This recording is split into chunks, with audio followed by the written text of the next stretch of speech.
Welcome to the foundations of sleep. Before we dive into the practical tips and strategy, it's essential to understand the foundation of what good sleep looks like and the key root causes of sleep challenges. This module will help you see sleep from a broader perspective, beyond just the routines and tips, so that you can start to build the right mindset and habits for long-term success. So let's dive in. What does good sleep actually look like? Good sleep isn't just about the number of hours you spend in bed. It's about the quality and consistency. And ideally, good sleep involves falling asleep within 20 minutes of getting out of bed, staying asleep through the night with minimal awakenings, and waking up refreshed and alert. This last one is hands down the most important aspect. It's easy to get hung up on our number of hours or what our sleep trackers say. I will have lots to say on that in other videos. But for now, I promise you that there's no better measurement to the quality of sleep than how you feel during the day. This is what we will begin to pay attention to.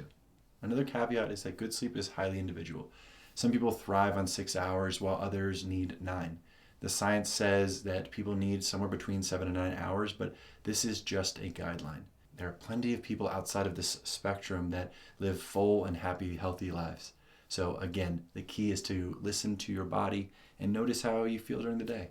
All right, root causes of sleep issues. Most people think sleep problems are just about poor habits and things like using your phone before bed or drinking too much caffeine. While those certainly play a role, sleep issues have a much deeper root cause. At the core of all sleep issues is a nervous system dysregulation. So when your nervous system is stuck in fight or flight mode, a state of heightened alertness and stress, your body struggles to wind down and let go so that you can actually let yourself drop fully into sleep. This dysregulation stems from 3 areas. There's the biological, psychological, and emotional factors. So let's dive into them. The biological factors. These are physical factors like diet and movement. And you've likely heard of many of these. It's part of the world of sleep hygiene.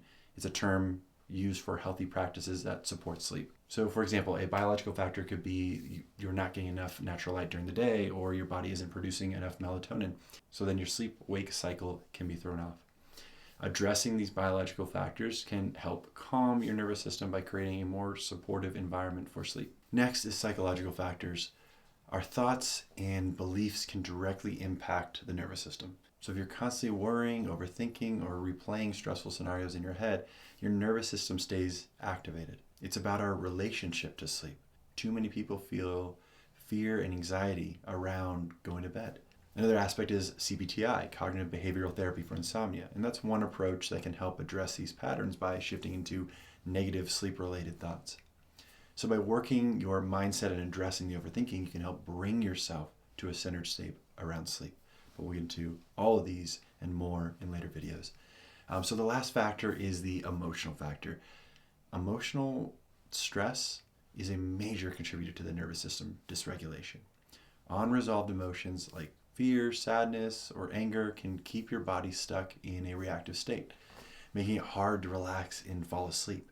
Even if you're not conscious of the emotional baggage you may hold, it can still affect you. I don't think I've had a client that didn't need to do at least some work in this department. So things like emotional processing, self-compassion, and practices like journaling or meditation can help release the stored emotional tension and bring us back into balance. So when we address sleep challenges, we need to look at all 3 of these areas. Ignoring one piece of the puzzle can keep you stuck in that cycle of poor sleep. All right, so understanding sleep issues. They exist on a spectrum. For some people, it's minor, they have trouble falling asleep now and again, and for others, it's chronic and severe. Here's a quick breakdown. The minor sleep challenges, they usually resolve with simple lifestyle changes around sleep hygiene, diet, movement, or a few stress practices. Now, just because it's minor, it's still important to take seriously so it doesn't develop into something more chronic. So learning the tools now is just as important. Now, the chronic sleep issues often require a deeper approach and almost always require working with all 3 factors, the biological, psychological, and emotional. And just to be honest, if you had sleep issues for a while, don't expect the overnight fix. If anyone is promising you that, run, because it's bull. These issues don't happen overnight and will take time to get your body retrained and feeling safe again to fall into rest. It's important to understand where you fall in the spectrum so you can approach your sleep journey with the right mindset and expectations. All right, so final thoughts and next steps here. So the key takeaway here is that sleep is multidimensional. It's never just about one thing. And when you work on improving your sleep, you need to address all these areas. That's what makes my work in these courses different from the quick solutions. We are here to look at the big picture and make sustainable change. In the next modules, we'll be diving deeper into calming our nervous system, optimizing those biological factors, addressing the psychological and emotional blocks. But for now, take a moment to reflect on what we talked about in this video. Where do you think your biggest sleep challenges are coming from? And as always, feel free to share them, and I actually encourage you to share them and share your thoughts in the community forum. And then if you have any questions, join one of the live free innate calls.